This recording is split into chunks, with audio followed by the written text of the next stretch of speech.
Hello everyone, this is Karen. Hi everybody, I'm Shane. Today we're looking at part 1 of A Taste of War, foods that were created during war. And the vocabulary words are march. March. The soldiers marched on National Day. Declare. Declare. I now declare you husband and wife. You're married. Congratulations! Powder. Powder. The powder on top of the cake is sugar. Sprinkle. Sprinkle. Doris sprinkled some cocoa on top of the drink.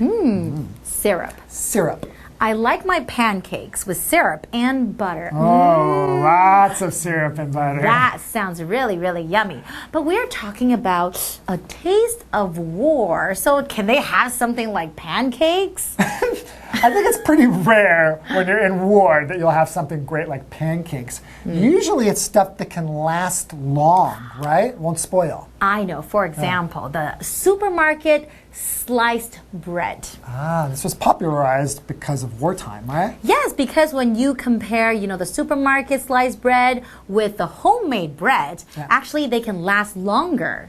So, which is really, really, the preservatives that they use, they can make it last longer. It was invented by a scientist, right? Military scientist. Yeah. And there's also all kinds of things like the cheese powder that's on Cheetos. Oh, I love Cheetos. Yeah, that was used as a flavoring to just flavor all kinds of food because the food was a little bit boring, so you want people to have something yummy, right? That's really interesting. And then Fanta soda. Ooh, what about Fanta? It was created because they couldn't get Coca-Cola. They couldn't get the syrup for Coca-Cola. And the Germans invented something called fantastic soda. So Fanta. So Fanta stands for fantastic. Fantastic. Oh, awesome. But I just think they should call it so. Why? Because it's just so. so. Get it? Okay, I get your joke. Coke's better. I know, I like Coke better too, but everyone has a different opinion. Yes. Everyone's different. Okay, so let's enjoy today's lesson. Enjoy. A taste of war. Foods that were created during war. The saying, "an army marches on its stomach," tells the importance of giving soldiers tasty, nutritious foods. In some cases, foods that had been created for soldiers or during times of war became popular in homes as well. Supermarket sliced bread is an example. Compared to homemade bread, it stays fresh longer thanks to a preservative invented by military scientists. When the United States declared victory at the end of World War II, sliced bread won the hearts of Americans and became a staple in kids' lunchboxes. Today's lesson is called A Taste of War.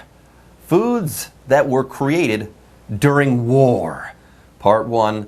Hello everyone, my name is Jeff. And I'm Mike, and when I think of war, I rarely think of the great food that people were eating. Because you think of like destruction, like war, this human endeavor that's extremely destructive. You would never think that war creates things like delicious food. Well, no, I mean, war does create things like airplanes and boats of various types. And pain and suffering. Well, that and death. too, but advances in science and technology, but rarely do I think of advances in the kitchen. But I guess war is a time when, society, countries are under crisis, and possibly it does lead to different types of food?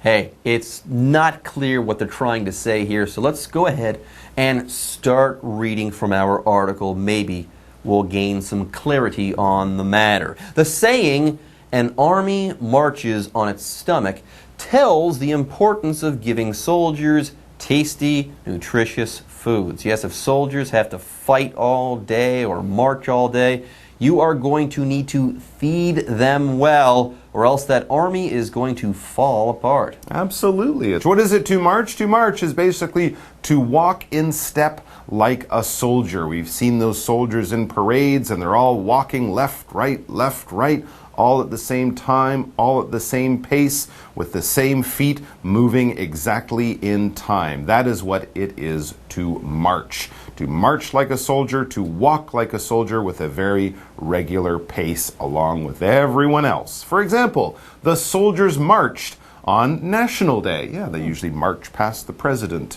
standing there with all the VIPs. They're walking together. There's a beat. It looks great. Anyways, an army marches on its stomach. That's the saying. Yeah. Food is important when it comes to soldiers and fighting and war. Anyways, let's move on. In some cases, foods that had been created for soldiers or during times of war became popular in homes as well. So yes, war is a destructive enterprise, but yes, sometimes food that has been created for soldiers or during war, well, they've become popular in times of peace as well. Get this, supermarket sliced bread is an example. Really?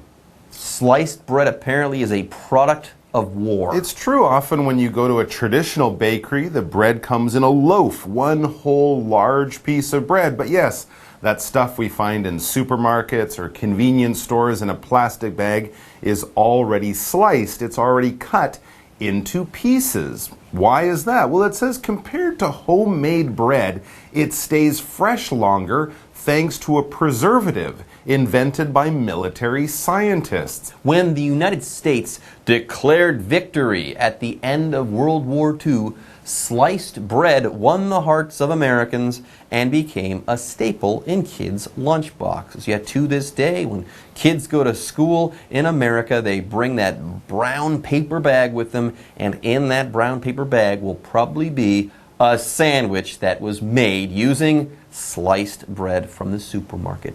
Anyways, here we've got the verb declare to talk about. When you declare something, you formally state that thing. You don't keep it a secret. You say it out loud and clearly so that everybody can hear it. If you declare victory, you say, yes, it's official, we have won.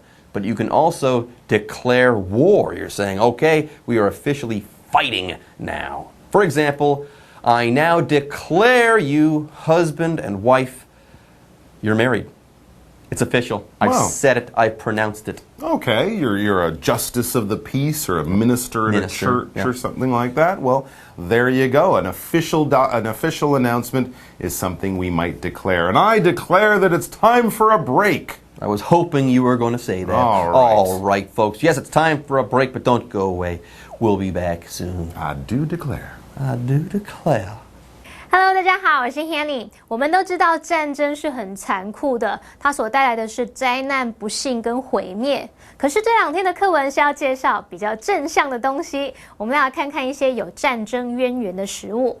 刚刚 Jeff 老师在开场的时候有用到 destruction。Destruction 它表示这个毁灭啊、摧毁、破坏，它是拼作 D-E-S-T-R-U-C-T-I-O-N。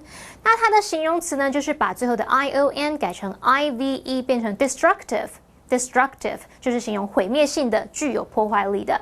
老师还有用到一个字叫 endeavor。Endeavor 它是拼作 E-N-D-E-A-V-O-U-R。那这个字就表示努力、尝试，它可以当名词或当动词。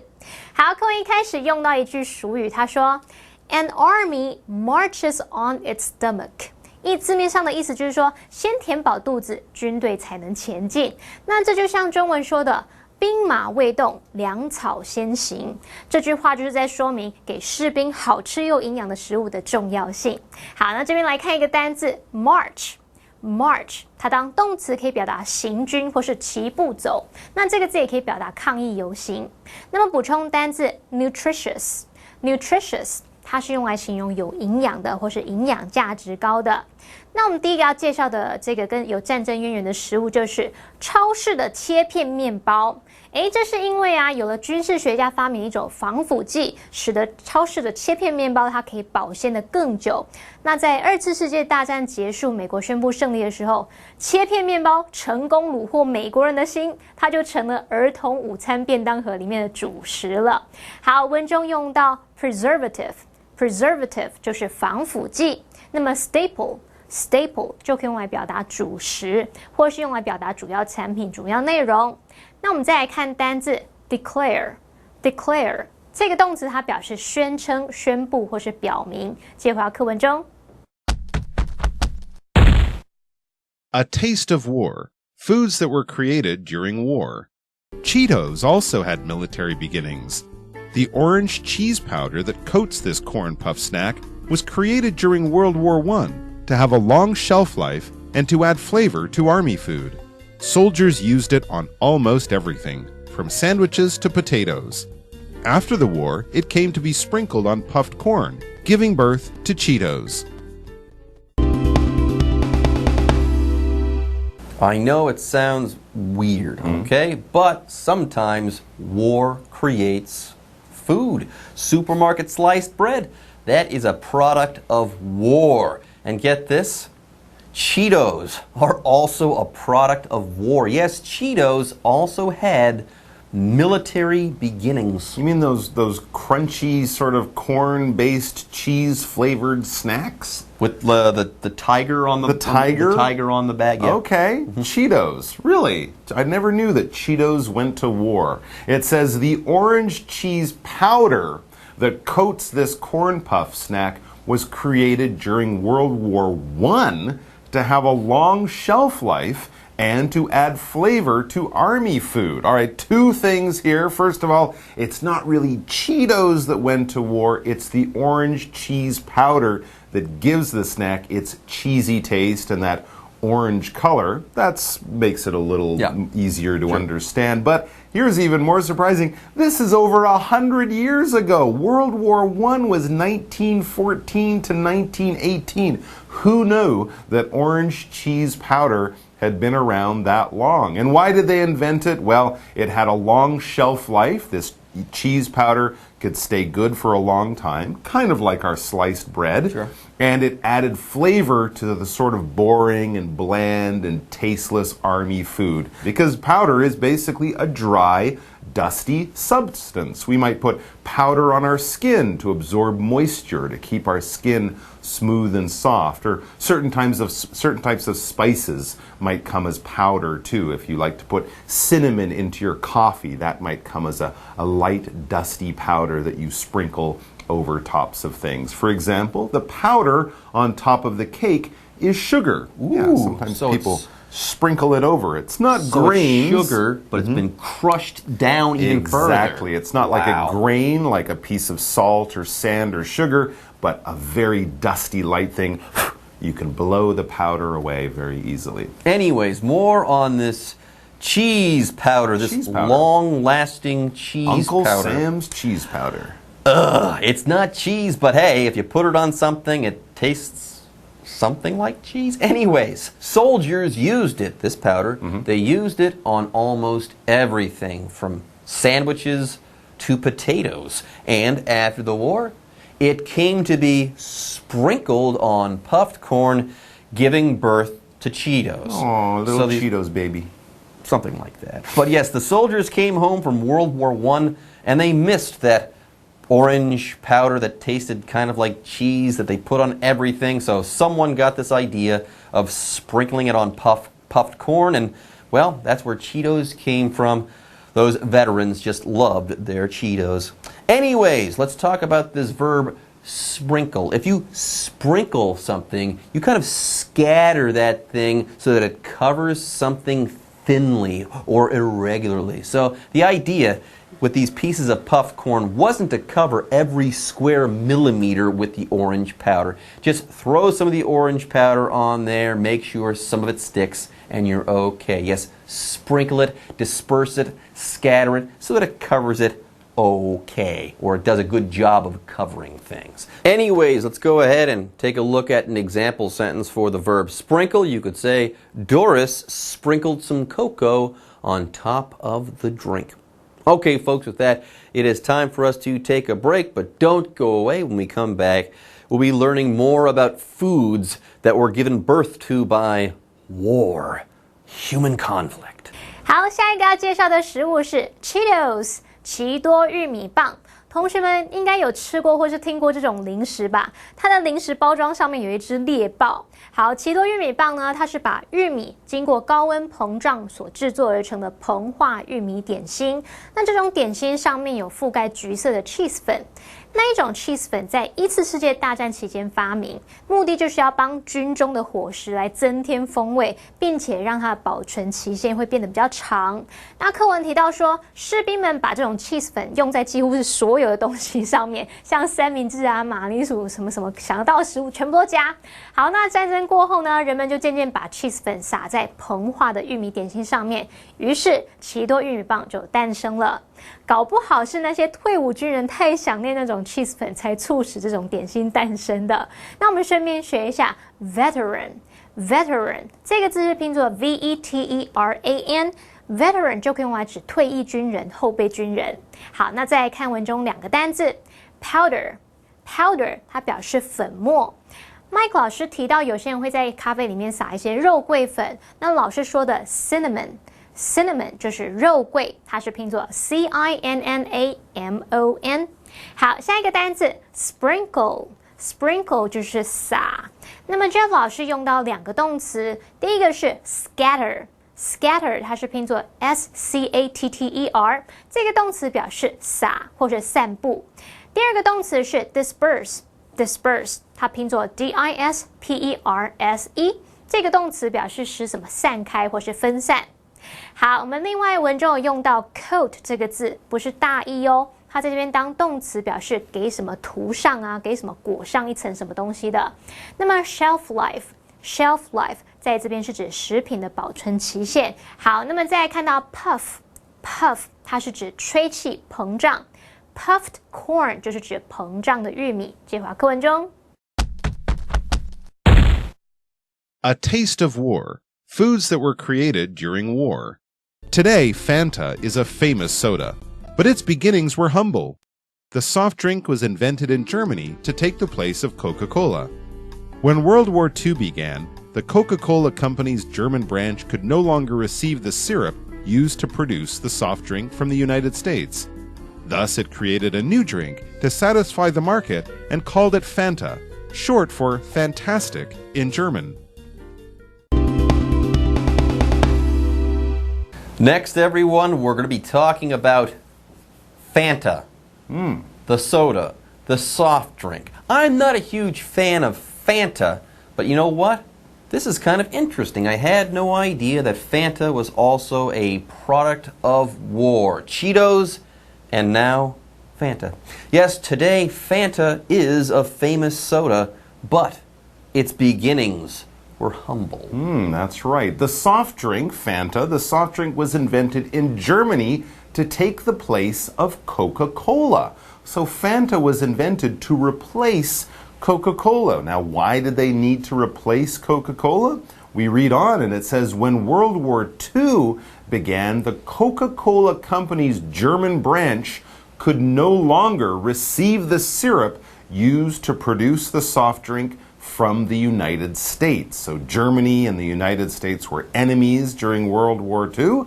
And I guess the American government told Coca-Cola, you can't send your product to Germany anymore because now they're the bad guys. So the German factories that produced Coca-Cola couldn't get that special syrup that gives Coca-Cola its famous taste. What is a syrup? A syrup is basically a thick, often sweet liquid. When we think of syrup, you might think of maple syrup that you pour on pancakes. It comes from the sap of a tree that's then boiled down to make it much thicker and much sweeter. And in the same way, when they make a lot of different drinks like Coca-Cola, they take the syrup, which is like the concentrated flavor, mix it with water, and there you have your drink. If you have syrup on its own, it's often too sweet. That's why we mix it with things or pour it over food to sort of make that sweetness not so strong. For example, I like my pancakes with syrup and butter. There you have it. Syrup. Add it to your pancakes in the morning. It's delicious, especially the maple syrup. Anyways, remember, the German branch of the Coca-Cola Company could no longer make Coca-Cola. So what did it do? How did it respond to this situation? Thus, it created a new drink to satisfy the market there in Germany and called it Fanta, short for fantastic in German. Interesting. Fanta. All right, folks, with that, it's time for us to say bye-bye, but don't forget to join us next time. 好，下一个要介绍的是芬达汽水。这一款汽水是在德国发明，用来取代可口可乐的。因为2次世界大战开战的时候，可口可乐的德国分公司没有办法从美国取得用来制造可口可乐汽水的糖浆，于是呢就创造一款新的饮料来满足市场需求。那他们就把这一款新的饮料称为芬达 Fanta。Fanta 是德文的 fantastic 的简称。那我们最后来看单字 syrup。Syrup 它是指糖浆，像 maple syrup 就是指枫糖浆。好，那枫糖浆它是由枫树的汁液做成的。Mike 老师有提到 sap 这个字 ，S-A-P sap， 它可以用来指植物的汁液、树的汁液。好，那么以上是这个讲解，同学别走开，马上回来哦。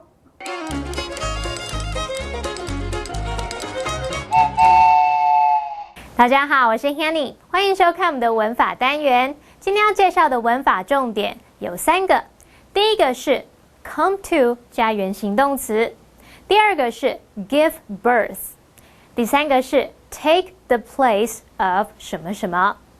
好，我们先来学 come to 加原形动词，就表示开始怎么样，逐渐怎么样，通常是指经过一段时间后，事情逐渐演变成某个状况。例如 Her parents didn't like the dog at first,But they eventually came to consider it part of the family. 一开始他爸妈不喜欢那只狗狗，但最后他们逐渐把它视为家庭的一份子。很多爸妈一开始都很排斥这些毛小孩，最后还不是爱得跟什么一样。好，接着我们来学 give birth， 就是指生产、分娩。那么后面常常会搭配介系词 to。Give birth to 加上人或动物就表示生下孩子。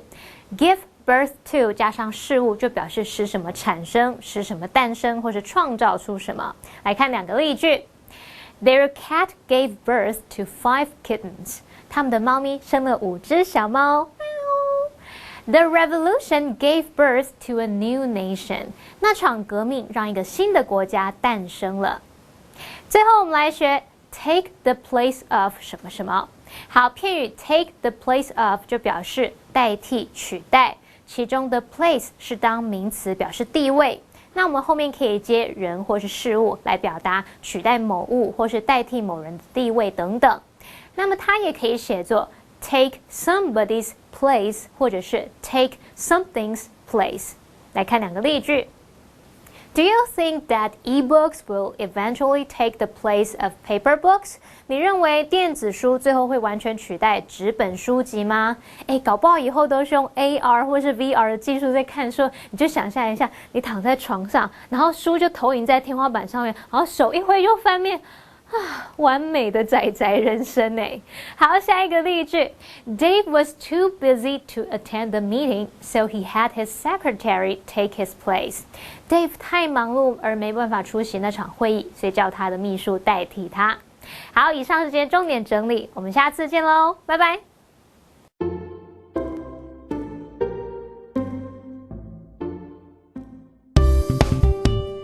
表达尴尬的词汇。欢迎收看就爱讲英文我是 Steven， 我是 Kate。我是一个非常喜欢今天的主题的人，因为我超爱制造很尴尬的情况。我很喜欢就是讲一个东西，然后明明知道这个话题很敏感，然后讲完之后就说，你不是前天才跟另外一个男孩出去吃东西吗？然后就默默离开那个场地，让那个尴尬的情况凝固在空中。我觉得领空气凝结，太棒了，太好玩了。好啊，讲到这个，学这个字，我要讲到这个，就是因为今天我们要分辨就是什么 embarrassing 跟 awkward 的分别。因为我发现很多人可能他发生一个很尴尬的事情，他会说I'm so embarrassing，哇，这个就讲错了。我知道，这是文法的问题。为什么呢？好，我们现在解释。第一个，我们今天要教的是 embarrassed embarrassed。 OK， 这个平常是讲一个人的感觉，就是我今天很丢脸，是 I'm embarrassed。所以会说 somebody be embarrassed。somebody is embarrassed。那 embarrassing 呢是一个情况。OK， 比如说 this is embarrassing， 哦，这个真的令人觉得很丢脸。所以主词是一个人或是不是，是一个事情或是状况。因为如果你说 I am embarrassing 呢，是意思是说我会令人家觉得他们很尴尬。哦，对 ，OK，对，所以不要说 I'm embarrassing， 是 I'm embarrassed。除非你真的是一个很喜欢让人家觉得很丢脸的事情，你常常这样做，那你可以说 I'm embarrassing，就是一个令人尴尬的事物。就像你刚刚说你自己是啊，是，所以 you are embarrassing。是。那其实下一个字呢是 awkward。好，这个字什么时候用呢？其实中文 embarrassing 跟 awkward， 我们常常会说尴尬这个字，所以会造成很多就是讲中文的朋友会觉得这个两个字到底怎么分辨呢？那现在就要记得 embarrassing 这个两个是跟丢脸那种尴尬有关。awkward 呢就是纯粹尴尬，就是纯粹这个情况很久。就是说，然后你很适合，就是真的发生一个很尴尬的事情的时候，你在旁边就 awkward， 对，这个就是会让这个情况我保证更尴尬，然后让所有的人不知道到底要做什么事情。我的最爱。但是我觉得解决尴尬的时候说这个字也 OK， 就是大家空气凝结了嘛，你就说一句 awkward 这样子也可以。如果大家就是还蛮幽默，大家家会笑，但是其实应该会让大家更尴尬。好的，所以就一定要记得 embarrassed 是关于自己觉得我的感觉是好丢脸哦 ，I'm so embarrassed. He is so embarrassed. Embarrassing 是一个情况，很令人丢脸。This is so embarrassing. This 然后 is so embarrassing. awkward 就是纯粹尴尬状况。对，比如说现在我不知道要怎么把这个 video ending 的话，我真的有点 awkward。我可以说 I feel awkward 吗？可以啊，可以。对啊，那怎么办？很 awkward。好啦，那大家不要再尴尬了，我们就赶快进入 live action 吧。I've worn my shirt inside out the whole morning without realizing it. I feel so awkward. That was really embarrassing. Why do I always feel embarrassed when speaking in public? Maybe you just need more practice. 第一 embarrassed. 第二 embarrassing. 第三 awkward.